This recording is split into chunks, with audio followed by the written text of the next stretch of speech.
Hello everyone, welcome back. So for today's class, we will be dealing with chapter 11, Japan and Brazil through a traveler's eye. So this is written by George Mikes, and let us have a little information about the writer. George Mikes, time period 1912 to 1987, he was an artist, he was a writer, publisher, illustrator and journalist from Hungary. Hungary is a country in Europe. So he has studied law and received his doctorate at Budapest University. So some of his books are The Hungarian Revolution, Uber Alice, Shakespeare and Myself, Italy for Beginners, etc. So this Japan and Brazil through a traveler's eye, this is an excerpt taken from The Land of the Rising Yen and How to Tango. So make sure to write about these two names, The Land of Rising Yen and How to Tango. From these, the present excerpt is taken, right? Japan and Brazil through a traveler's eye. Now moving on, please make sure to have your textbooks and a pencil. Moving on, what's travel writing actually? Travel writing is about writing one's experience of traveling and visiting alien spaces, right? So you go to another place, you travel to another place, and you want to write about your own experience, how you felt, your feelings about that particular place, right? So that is nothing but travel writing. It can also be called as travel logs. As a genre of writing, it is as old as 2nd century. So it started back in those days, 2nd century, right? It started from then when travelers to Greece recorded their experience in the form of a diary. So that is how it started. People started writing about their experiences while they were traveling to Greece in a diary. They started writing these things in a diary. That is how it started.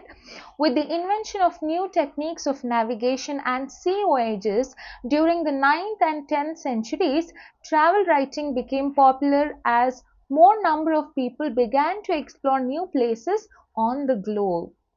So people wanted to explore the world, right? They did not want to feel that there is a boundary for them. They wanted to explore what is beyond the horizons.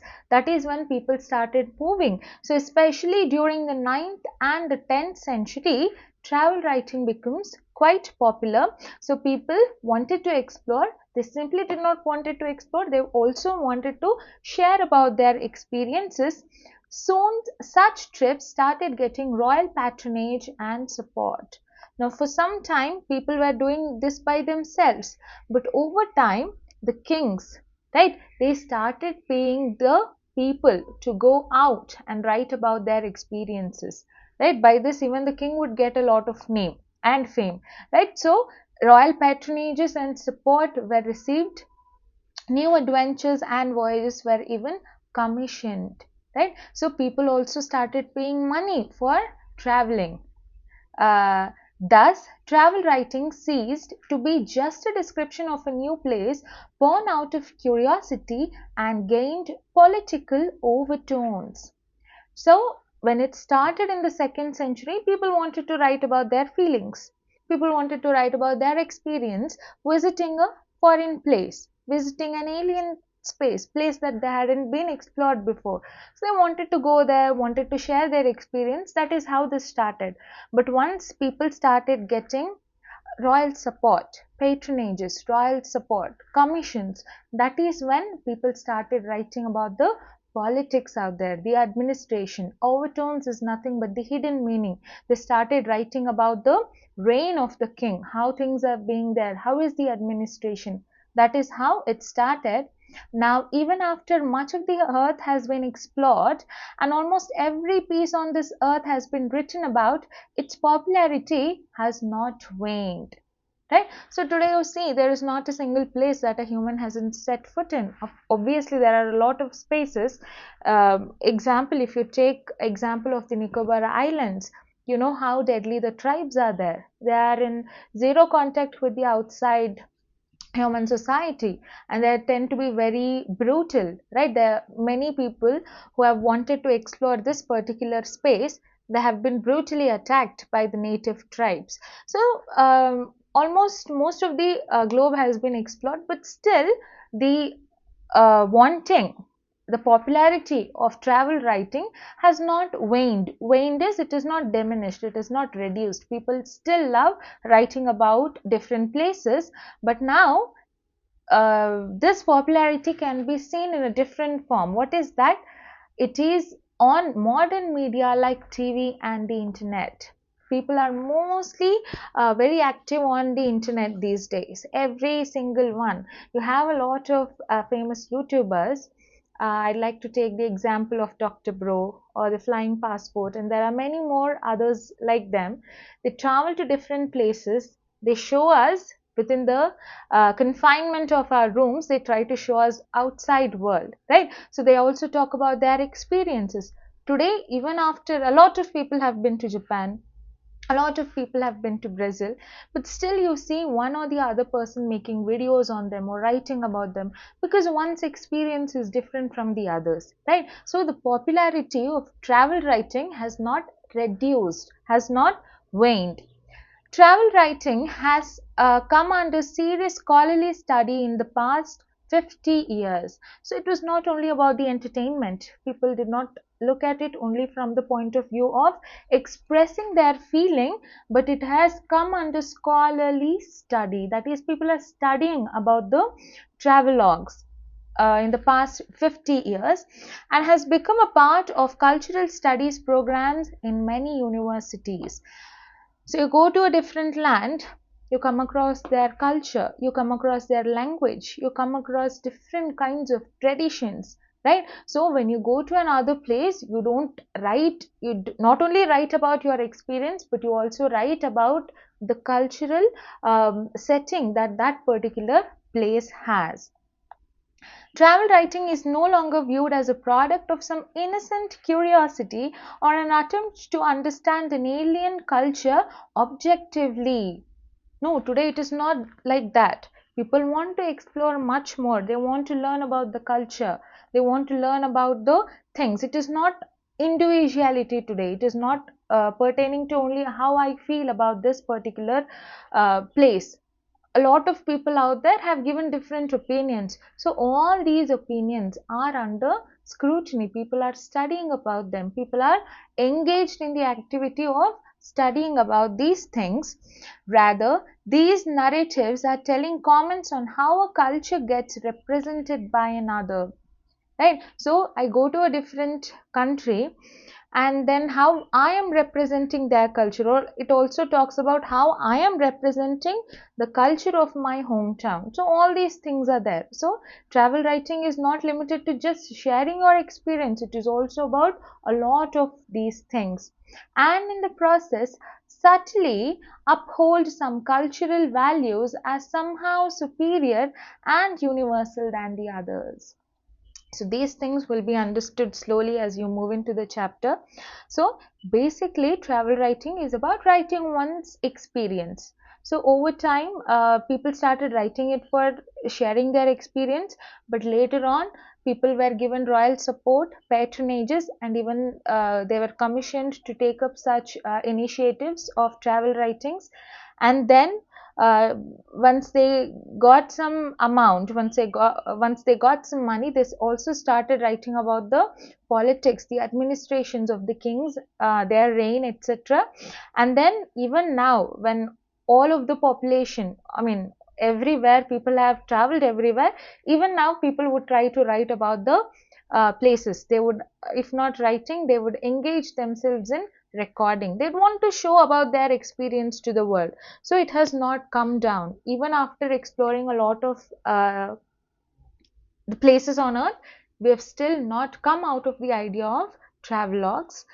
And then travel writing is not about simply writing one's experience. You also try to understand about the particular culture of that place. And then subtly, finally, you will have some inputs in your mind telling that this culture, I think I am superior. Like when it comes to the Britishers using their cutlery for eating the food, we have natural spoons and forks and all the other things, right? So there was that one. So the cultural clashes also, you would understand even that one. And you might have watched the movie Mrs. Chatterjee versus Norway. So how in India the culture of the upbringing of a child, we tend to feed the child with our hands, right? At least until they reach a certain age. But back in Norway, people believe that it's very unhygienic, right? So slowly you think that a country's culture, a person might think that this is superior or this is inferior. So you'd also get these ideas when you look at the travelogues. You will also try to understand the culture of another place. Now moving on to Japanese manners. So there are tons of videos out there that talks about how Japan is very much advanced in almost all of the things. So here you will learn about the Japanese manners. A quarter of an hour in Japan will convince you that you are among exquisitely well mannered people. So, you spend some 15 minutes there in Japan, and then you will come to know how well mannered these people are. And what they are telling? Exquisitely well mannered. They are very elegant, they are very beautifully well mannered, right? So, they are very well behaved people. People who live on the hopelessly overcrowded island have to respect one another's privacy, or rather would have to if they had any privacy, right? So if you look at the map of Japan, in the world map, if you look at Japan, it's quite small, and it's an island and it's overcrowded. There's a lot of population there. So he's talking about how people maintain their privacy when it is highly overcrowded there. So people will have to respect each other. Do they have privacy at all? He tells, so courtesy has a double function. It is courtesy and it is substitute privacy. Take, for example, the little red telephones in the streets, shops, halls of hotels. The instrument is situated on a table or on the counter. They have no space to spare for booths. They do not have place for booths and all. So if you want to communicate, you have this red telephones. You come across them on the streets, halls of the hotels and everywhere. They do not have booths, but they are kept on a counter, right? They have a little space where they keep these telephones, and there courtesy has a double function. Courtesy is being polite. Sometimes you might have seen when there is an accident on the road, people would stop their vehicles and then they would want to see what is actually going on there. They not offer a helping hand, but they would rather film what is happening there. That is not called respecting another's privacy, right? They might have fallen very badly and they might be in a very uncomfortable position. How they feel if you have cameras all over them, right? So we are in a situation like that. But there, back in Japan, what is happening there? Courtesy has a double function. What is it? Being polite, it has double function there. So there is no proper space for the telephones. They have kept here and there. You conduct your most confidential business transactions. So, despite being overcrowded, despite not having proper privacy for you to communicate, and what are you communicating about? You're talking about most confidential business transactions. So, you're talking about your company, you're talking about the transactions of money, you're talking about something very confidential, very secretive. So, you can talk without any hesitation because people mind their business. Unlike what happens sometimes around us, people will not mind their business. They'd want to see what is going on in somebody else's life, right? So Japan is not like that. People are very well mannered. They respect each other's privacy. You can talk to the other person most confidentially about your business transactions. You can have your intimate love quarrels in public. So, if you're talking to your loved one, you might have had fights with them, or if you're feeling all loved, you would want to express those feelings. You do have your talkings there, and people will not mind. All this is done, yet in perfect privacy. People will not care about what you're doing. They're not caring about what you're talking about. But that is unlikely in India, right? So anybody, any passerby could listen in, but nobody does. You might have seen in metros, some people might be standing there, some might be sitting, and when you're standing, you have no other job. What you do is you try to peep into the mobile phone of the person sitting right next to you, or you would want to listen to the person that is talking. Oh, is she fighting? Is he having a quarrel? What is going on? So you would want to know about another person's business, but that is highly unlikely in Japan. So you talk to the person, whomever you want, out in public, but you will be given a lot of privacy. People will mind themselves. A man's telephone receiver is his castle. Underline this one.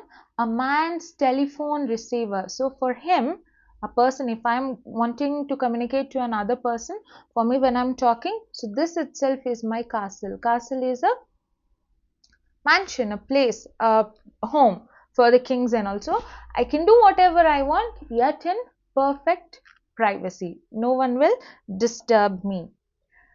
You will, of course, immediately notice their mania for bowing. Another cute little thing I could say that the Japanese do is that they bow to one another, right? You might have seen in the, sorry if it is wrong, you might have seen in a lot of Korean movies that you all are obsessed. So, you will, of course, immediately notice their mania for bowing. So mania is nothing but the craze, the obsession. Once you see another person doing that, you also feel like I should do. You would want to imitate the other person. So that is nothing but mania. So for bowing, so there is a craze for bowing. So you might have seen a lot of movies where that is the gesture. So you might have seen in India when you meet another person, you would usually join your hands and say namaste, or you would greet in different popularly this is the one, or these days you shake hands with another person, or sometimes you hug the person, a little peck on the cheek, yes. So you would do that, but let us stick only for bowing here. So people tend to bow. This is one of the gestures where they respect another human being. Everybody keeps bowing to everybody else with the ceremonious solemnity of a courtier, yet with a great deal of natural and inimitable grace. So now they're describing how this bowing is. So everybody keeps bowing to the other person, to everybody else. So and how are they bowing? With a ceremonious solemnity. Ceremonious is grand, it's very formal, right? You will respect another person, and there are certain measures that you will have to take, and only the native people can do this with grace. So there is ceremonious, that is they're very formal, they're very in a grand gesture. Solemnity is seriousness, and totally dignified. They'd bow to another person, yet there is a great deal of natural and inimitable grace. So if you look at them, it is not easy for you to imitate the same thing. Nobody can do the same the way that the Japanese, the native people are doing. So that is called as inimitable. That is, it is very unique and it is impossible to copy. Grace is nothing but elegance, right? So people do this in a very grand gesture. Bowing is neither less or more silly than shaking hands or kissing the cheek, but it is quainter. Right? You might have seen in different cultures, people do different things when they are greeting another person. For example, namaste, or you have different things in India, vanakkam, you go to some places, and then there are different things when you greet another person. The same way, he is comparing the same kind of gesture with other gestures. So he tells there is shaking hands. So when you greet another person, you shake hands with them, or you give a little peck on the cheek, right? You kiss them. It is quainter. So he's comparing and he's telling, you might say that it is silly or whatever, but bowing is quainter. Quainter means it is sweet, it is old fashioned, right? And it will not embarrass or put a person in a very awkward situation. Sometimes these are very common when you're hugging another person or kissing them on the cheeks. These things tend to become quite common, uh, awkwardness and all. But compared to the other kind of gestures, bowing to another person is quainter. It is more sweet and it is old fashioned. It is more oriental. Oriental is, it is a characteristic of East Asia. So you find this one in Asian countries, and it is also infectious, but it is highly impossible to copy in the same manner that the Japanese do. So bowing, so they tell that bowing is done ceremoniously, right? It is done in a grand gesture and it is done with a lot of grace. No one can copy that one, and they're copying and then they're telling, comparing bowing to other gestures like kissing on the cheek, shaking hands or hugging, and they tell, compared to all these things, bowing is quainter. Quainter meaning it is sweet and it is old fashioned, it is also formal, and it is more oriental, limited to East Asia, and it is also infectious. After a few hours, you start bowing yourself. So he tells, you spend some time there, quite some time, and then you're so into the act of bowing that you tend to bow to yourself as well. But you bow too deeply or not too deeply enough, you bow to the wrong man at the wrong time, you do not clasp your hands in front of you, which is bad, or you do, which is worse. Now, this is where travel writing plays an important role. It is talking about the culture of the native land and how, as a foreigner, how are you considering it? How are you understanding about that culture? So this is what travel writing is about. It talks about the cultural clashes, right? So for example, he tells, you're not supposed to bow too deeply, or you're not supposed to bow not deep enough, and then you cannot bow to the wrong man at the wrong time, and then you will have to clasp your hands. Your hands should be forward when you're bowing. You should follow all these instructions. You might do worse sometimes. You will discover that the Japanese have complicated hierarchy in bowing. So this is important. You have these questions come a few times in the last few years. So the Japanese hierarchy in bowing, the level, whom should bow to whom, when, where, how. So all these things become very important, and it is important from the exam point of view. So please do underline this one. One of the American states had an early traffic law which laid down that if two cars met at an intersection, neither was to move before the other had gone. Now look at this law. It is very confusing, right? So it states that if two cars meet at an intersection, intersection is where more roads meet together, right? So when there is an intersection and when there are two cars, this car is not supposed to move before this car. So it is a weird or a funny kind of a law there, because you would wonder which one is going first. Am I to go first? No, I'll have to wait for him to move. But then the other person might be thinking, no, I will have to wait, he will move. So this is rather very confusing. So he tells that this was one of the American laws back in those days. Similarly, he compares the same with the Japanese act of bowing, and he says, similarly, if two Japanese bow, neither is to straighten up before the other stands erect in front of him. So he tells, when two people bow to each other, this person cannot stand straight before him standing straight. So what happens, there is some time that these people will be thinking, am I to stand erect now, or is he going to do that? Because sometimes if you stand very quickly, that means you are disrespecting. So he tells, this is also the same way, the intersection law and the bowing, so they are somewhat similar. The rule, it is somewhat similar.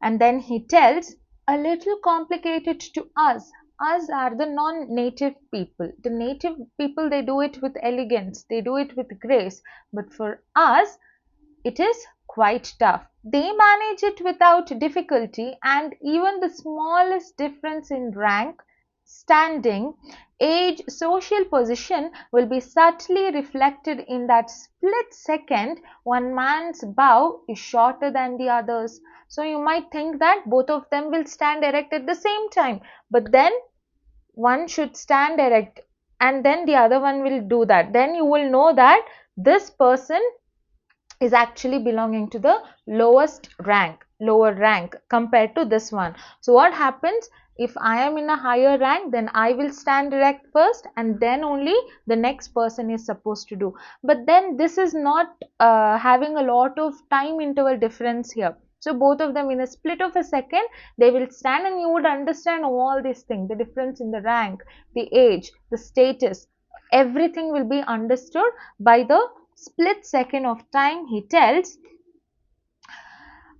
in many cases there are clear-cut differences in position and no difficulties. So when you know there are clear-cut differences, that is, you can know that this man actually belongs to the higher position and this one to the lower, then it becomes very easier for them. The basic rules inside the family, this is again important, underline. The wife bows to her husband, the child bows to his father, younger brothers to elder brothers, the sister bows to all brothers of whatever age. So what is the hierarchy? What is the level? So inside of a family setup, so what is going on? The wife will bow to the husband. Wife bows to the husband. The sister bows to all of the brothers. The children will bow to the father. Younger brothers will bow to the elder ones, and sisters will bow to brothers of whatever age. When the sisters are bowing, they will not look at the age difference. Even if it is a younger brother or a elder brother, a sister must bow to both of them. Okay, so this is the hierarchy, very important. Please underline these one. Now moving on, he says, I saw babies carried in Japanese style on their mothers' backs in clever little saddles, and whenever mother bowed, baby bowed too, somewhat condescendingly from his majestic height. Now if you look at page number 96, here you can see that the mother is carrying the child on her back, and every time the mother bows, it seems that the child is also bowing to the opposite person there, right? So condescendingly means superiorly. So the baby is on the back of the mother, right? So from that majestic height to the great height, it is bowing to the other person. Japanese stores employ bowing girls who stand at the top of escalators and whose only duty is to bow deeply and differentially to all and sundry. So, one more thing that they do is they will hire bowing girls in malls or in these stores and all. So the duty of these bowing girls is that whenever the customer enters, whenever anybody comes in, what they do is they bow to the people that have come in. And how do they do? They bow deeply, showing that they respect the people that have come, and differentially is showing respect to everyone regardless of their class or regardless of anything. So they will bow to them, all and sundry. Underline all and sundry. All and sundry is each and every one. So you might get this in grammar as well. So all and sundry refers to each and every one. The Japanese equivalent of a page boys who turn revolving doors for us. When he talks about us, he talks about his native. His refers to George Mike. So he tells, so the bowing girls are equivalent of page boys. Page boys, back in those days, there were revolving doors, right? They will constantly revolve, and a person has to move along with the pace of the revolving door, and he will have to enter. So for help, there will be some page boys. The same way here, the bowing girls are also. So they bow to each and everyone here, all and sundry. On the famous and fast Tokaido line between Tokyo and Osaka, two conductors enter the carriage in a slightly theatrical scene. They march to the middle of the coach, bow ceremoniously in both directions, and then start checking the tickets. So it is a very normal process there, but for George Mikes, it is like a entry in a theoretical scene. So what is he doing? He tells that when the conductors were exactly on the famous and fast underlined Tokaido line between Tokyo and Osaka. So conductors here, they will enter the coach, they will enter the middle of the coach, and then they will bow to all of the people that are present there, and only after bowing they'll start checking the tickets of each and every one. Right? So this is one of the experiences. And then he talks about Nara. Okay, a place of Nara. I'm sorry if it is pronounced wrong. In one of the parts of Nara, I met a deer. I bought a pack of food for him. He came up to me, looked into my eyes, and bowed deeply. It was no chance gesture. So he's telling that he had been to a place called Nara. There he will meet a deer, and then there to the deer he had bought a packet of chips, and it seemed as if the deer came to him, bowed, looked into his eyes, bowed, and then gently took the packet of chips and left. So he's telling it was no chance gesture. It does not happen just like that. I am sure that it was bowing. It was a proper and courteous bow. So he's telling, no, I'm very sure that this does not happen by chance. This is exactly a proper ceremonious bow by a deer, he says. Perhaps deer are more imitative than I knew. Then he's telling, if you don't think so, I think that they are more into imitating people. They can imitate. I did not know that, but they might be very good at imitating as well. They refer to deers. Perhaps if they see people bowing all the time, they get into the habit too. So you understood back when we started learning about the habit of bowing, it is highly infectious. That is, people also would want to bow, the native as well as the non-natives.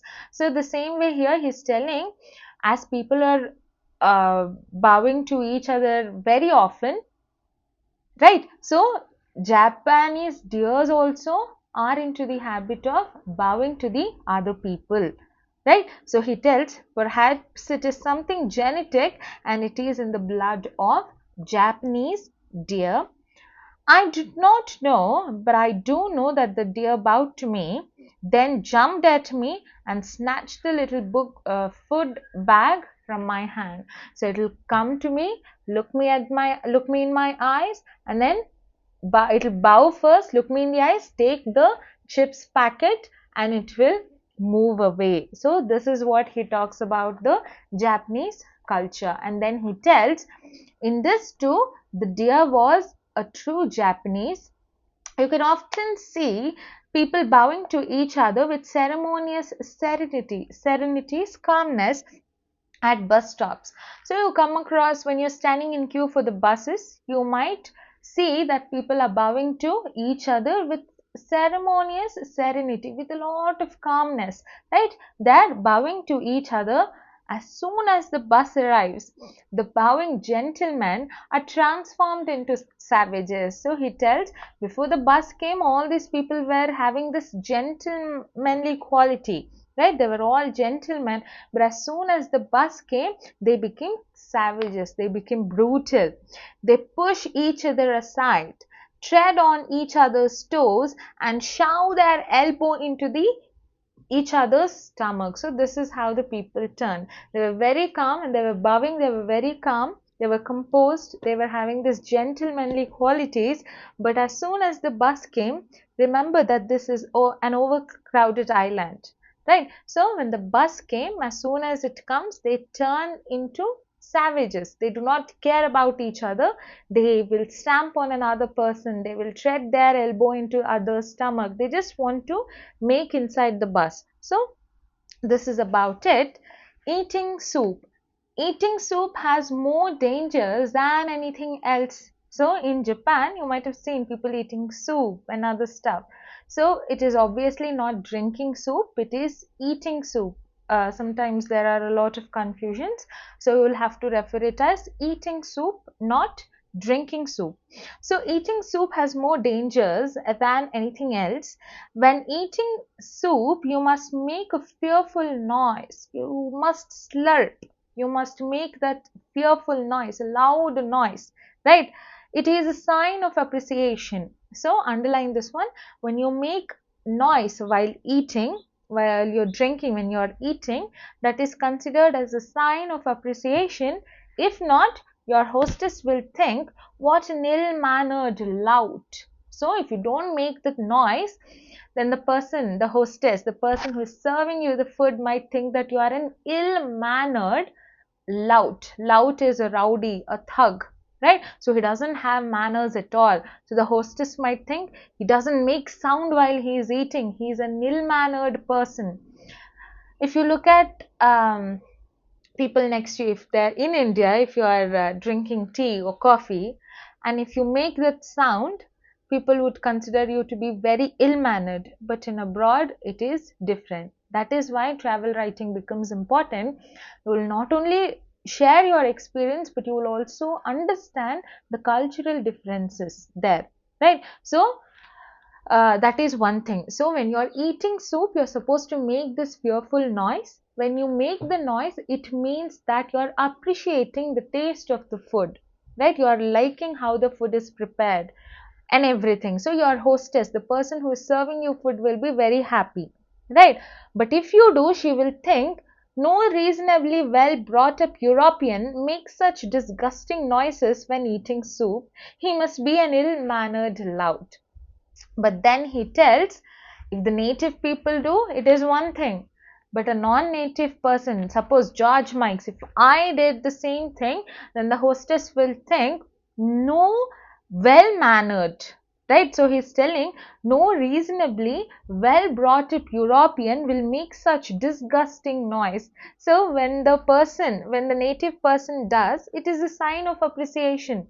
But when a non-native person does the sound, then it is considered to be very disgusting, and then she calls him, despite making the sound, she calls him an ill-mannered lout. Lout, again, a rowdy or a thug. So this is about Japan. So firstly, when you started off about Japanese, you understood how in such an overcrowded island, privacy becomes very important and people respect each other's privacy. When you have conversations with your loved one, or if you're having most confidential business transactions, any passerby can listen to me, but what they do is they prefer not to listen. They are called exquisitely well-mannered people. It hardly 15 minutes and you will understand how beautifully well-mannered these people are. First thing is they talk about privacy, and then you should understand that there is a line here which says, a man's telephone receiver is his castle. You might be asked this one in the MCQ, so underline this one. Next, you understand about the mania, the craze, the obsession of bowing to another person. So you would see this is one of the gestures, right? So how people bow to each other there. And then you should understand that when a person bows, everything about the person will be understood by the split second of them standing erect, right? So if a person stands very quickly, that means he is coming from an higher rank, and you will learn all these things. You will also learn about the hierarchy within the family, who should bow to whom, and then you will also understand that Japanese have bowing girls that they have hired, and these girls will be standing, and any person that enters, they will bow to them without any differences. And you learned all and sundry. This means each and every one. And then you also learn how the conductors, Tokaido Lane between Osaka and Tokyo, people, the conductors, firstly before checking the tickets, they would bow to each other, and then they would bow to all of the people there, and then they would start checking the tickets. And then he talks about how in Nara he will come across a deer which will bow to him, and then after bowing only it will snatch the packet of chips and escape. And then George Mikes talks about how it is in the blood of the Japanese, the genetics, that people bow to each other with such ceremonious solemnity. Next, he talks about how when people are waiting for the bus, they are bowing to each other with ceremonious serenity, right? With the calmness, they are bowing to each other. But as soon as the bus comes, they turn into savages. You will also learn how people tread each other, right? They will hit each other. They just want to get inside of the bus and occupy the seat. So they would do anything for that. So all the gentlemanly qualities here have gone. They have been pushed aside and they've become savages. Next, you will understand that when you are eating soup, you're supposed to make that fearful sound. If you make that fearful sound, that means it is a sign of appreciation. That means the taste of the food served is very good. Your hostess, the person serving you this one, will be very happy. The same if a non-native person does the sound, it is considered to be very disgusting, right? So this is about eating soup and a summary of what you learnt in Japan's manners. Now moving on, traffic in Brazil. Again, this is a very short one. How is the traffic in Brazil? Nobody hurries in Brazil. It does not really matter whether you reach your destination an hour too soon, a day late, or not at all. Mind you, this is the perspective of George Mikes. Suppose you go there, you might think that everybody hurries in Brazil, or you might find some contradicting things, right? So this travel writing is nothing but writing a person's experience. It might not be same to everyone. So George tells that nobody is hurrying in Brazil. They do not care about the time. The grey pavements in the streets of Copacabana, underline this one, are often decorated with beautiful black mosaics. Underline these one. They had been asked before in your exams, right? So a unique type of decorations, mosaic, arrangement of stones. They might what you do with the sheets, collage. The same way people do there. They decorate the streets of Copacabana. Only people alive to beauty in their surroundings and who have plenty of time for contemplation. Contemplation is examine. During their meditative ambulatory exercise would take the trouble to decorate the pavements they walk on. So he's talking about the beauty of the pavements there, the streets of Copacabana. They have beautiful black mosaics, that is the neat arrangement of stones, tiles or glasses, right? So he tells that people who are alive to explore the beauty, people who have time for contemplation. Contemplation is examine, inspect, when they're walking or when they're doing their ambulatory exercises, right? You might have seen people moving their arms when they walk and all. So only those people would take the trouble of decorating the pavements, he says. However, as soon as these easygoing, leisurely characters get a steering wheel in their hands, no speed is fast enough for them. Now he tells that when people are walking, when they're not in front of a steering wheel, that is when they're not sitting inside their cars, they're very leisurely people. They don't mind anything at all. They take a lot of time to move from one place to the other, but the scenario changes once they're sitting inside of a car, right? Once they have the steering wheel in their hands, no speed is fast enough for them. You would then be inclined to believe that gaining a tenth of a second is a matter of grave importance for all of them all the time. So it doesn't matter. They always prefer to be the first, even if it is in the fraction of seconds. People would want to be in the first. That is how. So you saw in Japan how people are obsessed about bowing. The same here, people in Brazil, they would not mind walking at all. They would walk very leisurely. But at the same time, if they sit behind the steering wheel, then there is no speed that is fast enough for them. Motor cars are expensive in Brazil, import duties being crippling and murderous. So the import duties, when you import the cars from outside, the taxes that you're supposed to pay, they are very crippling and murderous. That means they're very ruining. They make your pocket empty very quickly. They're very expensive, they say. Again, dash are extremely expensive in Brazil. This might be one of the questions. So motor cars are extremely expensive in Brazil. Underline this one. Only a few other poorer South American states are in a worse position in this respect. Complaints are universal. Hardly anyone can afford a car. So you know that all the import duties, the tax that you're supposed to pay and all for a car, it's quite expensive.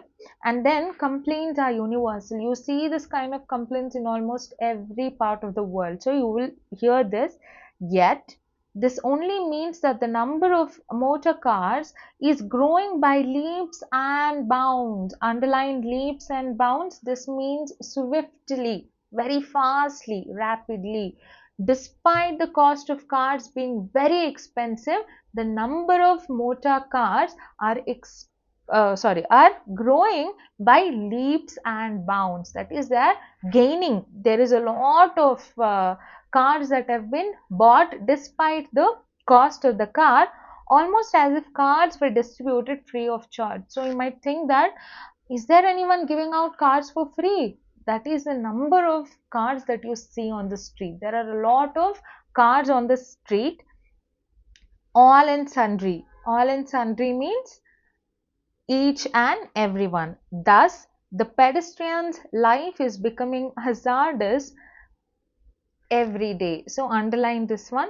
The pedestrian's life is becoming hazardous every day. Explain this. This is one of the questions asked. So you will have to write how, despite the cost of cars being expensive, people are still buying the cars, as if cars are distributed for free of cost for all and sundry. You might know the meaning of all and sundry now, but when you're writing in the exam, you need not write each and every one. Please use the words that are given in the textbook. This will fetch you good marks, right? For example, leaps and bounds. Leaps and bounds is rapidly, very quickly, swiftly. Use these words here. It is not that the drivers do not care about pedestrians. Now, pedestrian is a person who walks on the streets, right? So, pedestrian's life. So, when there is a lot of speed, when these people are racing on the streets, pedestrian's life is becoming hazardous. It is dangerous for a pedestrian to walk because people are having competition amongst themselves. So, this is what you will have to write for the question. It is not that the drivers do not care about pedestrians. The trouble is that they do care about them. They are in fact on the lookout for them. Them refer to the pedestrians. They refer to the people who are sitting behind the steering wheel. Alright, so the trouble is, please understand, the trouble is the drivers, they care about the pedestrians. They're not only caring about them, they are on the lookout. They're watching, they're searching eagerly for the pedestrians. Why is that? As soon as a driver notices a pedestrian step off the pavement, he regards him as a fair game. So the driver, when he is driving, if he looks at a person, if he comes off of the pavement, the side path, footpath, so if he comes off from that space, the driver thinks him as a game. It is for him to, he takes aim and accelerates. So he will look at the pedestrian and then he will accelerate. He will aim at him and then he will move towards that person very swiftly. So you might think that these people are very cruel, but it is not like that. This is from the perspective of the writer. Alright, so they do not want to kill, but they want to enjoy, right? So the pedestrian has to jump, leap and run for dear life. So what is the pedestrian? The pedestrian will understand that the car is gaining speed towards me and I'll have to save myself. So what he does is, he will jump, he will leap, spring over like a deer and run for his dear life. So he will run, he'll have to save himself. So what he does is, he will run for his life. He does not resent this in the least. Okay, he does not resent. Resent is feeling bitterness. How dare you did this to me? He will not feel feelings as such.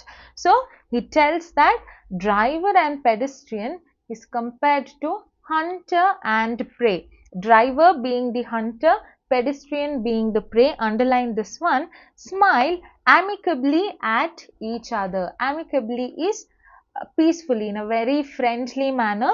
They smile towards each other. I win today, you will win tomorrow. Fair enough. So this is sort of a game, quite dangerous actually, but this is a game that apparently the people in Brazil play. Not all of them. This is again the perspective of George Mike. So he tells that whenever the driver sees the pedestrian off of the pavement, he will aim at him and accelerates. The poor guy has to jump for his dear life. Next, the war between drivers themselves is murderous but good tempered. So he admits that it is quite dangerous, but it is good tempered. He doesn't have the intention of killing, but he just wants to enjoy. Right? They cut in, they overtake on both sides, they force you to brake violently and commit all of the most heinous crimes of the road, and 20 times every hour. Underline these things. But they smile at you the same time. There is no anger, no hostility, no mad hooting. So what people do is, they will make you do a lot of things. You're not supposed to break these laws. Don't break these laws. You're not supposed to overtake on both the sides. You will not have to brake violently all of a sudden, right? You will not supposed to do these things, jump the signals and what not. During times like this, I miss the class, and it's very funny that how the students, when I was teaching in the class, used to tease me, ma'am, I've seen you skip the signal a lot of times, how come you tell us all these things? So it was a fun thing that we were doing out of I think the same way that the Brazilians did. But no longer, it is not safe. Do not ride your vehicles without your helmets. Make sure to be a responsible citizens. Now moving on. So the people, they cut in. They are not supposed to come in between all of a sudden. So people do all these things in Brazil. But despite doing all these things, the driver and the pedestrian, they smile at each other. They smile. Even for the fellow drivers, they smile at the same time. There is no anger, there is no hostility. They are not like, they do not have any unfriendliness towards each other. No mad hooting, impatience, they'll scold the other person. You might have seen that these things are quite common in Bangalore, right? So you see, if a person violently brakes, or if you see him cut in your lane all of a sudden, you see this mad hooting going on. People will start verbally abusing each other. Sometimes they even, go to any extent of even hitting the other person. So despite all these things, people in Brazil, they do not have this bad temperament with each other. It is all very friendly activity going on. Next, the Avenida Presidente Vargas, underline this one, is the worst place of all. So he talks about a place, the Avenida Presidente Vargas. Underline this one.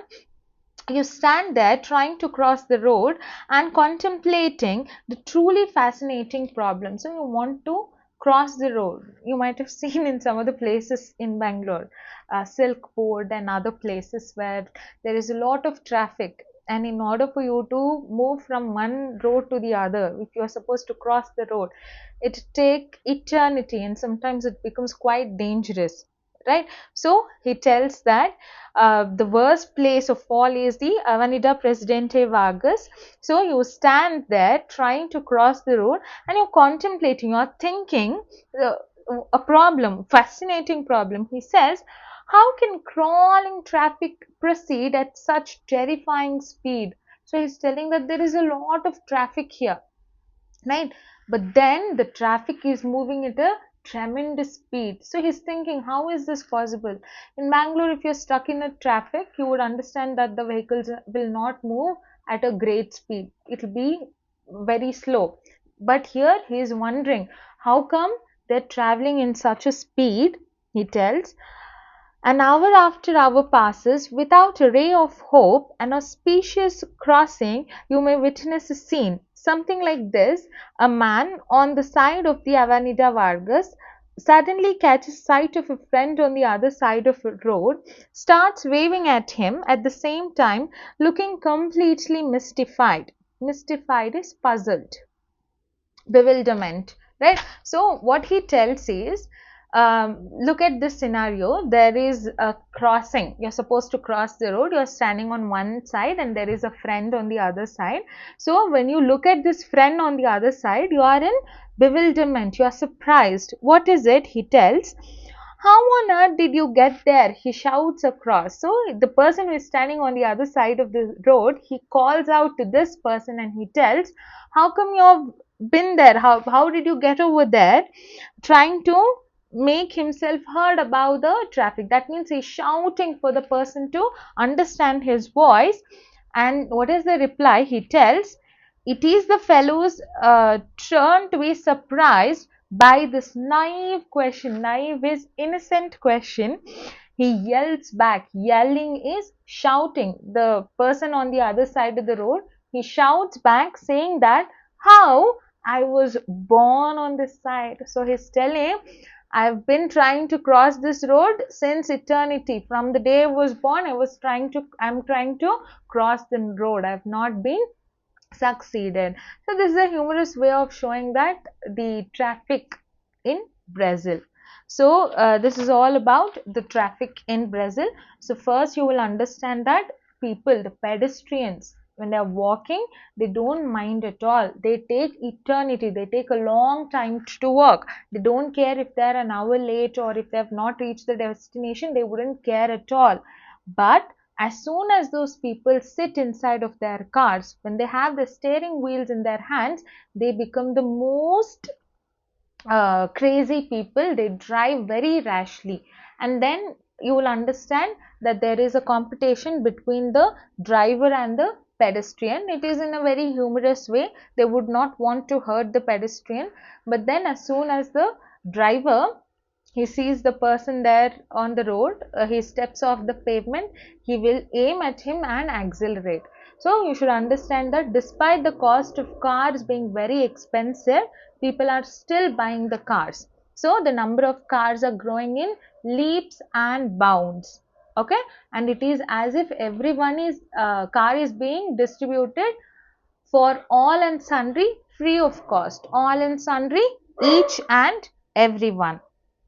Right. So and there is this comparison, driver and pedestrian is compared to hunter and prey, and then you understand how this is not a very cruel thing. This is just a humorous thing. And then you talk about this worst place, that is the Avenida Presidente Vargas, and then you say how these two people are trying to cross the road but they are unable to cross the road.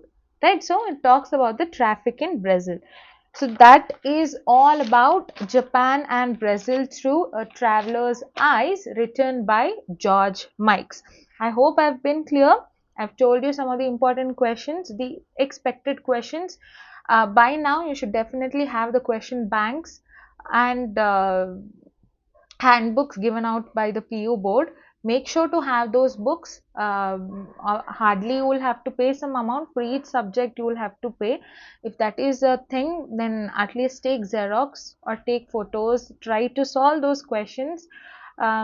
It's very important to learn everything, get good marks. You should never regret in the future after getting your marks. So make sure to spend some amount, get the handbooks, get your photocopies if you are not able to get the handbooks. Take the question banks given out by the PU board, the updated one. Make sure to solve all of the questions. You need not take any other coaching or you need not purchase any other books, guides or anything. So make sure you follow these things and you will definitely get good marks. So that is all for today's class. Any questions or anything? please do reach out, contact, and I'll try to clarify your doubts, and have a very good day. Thank you.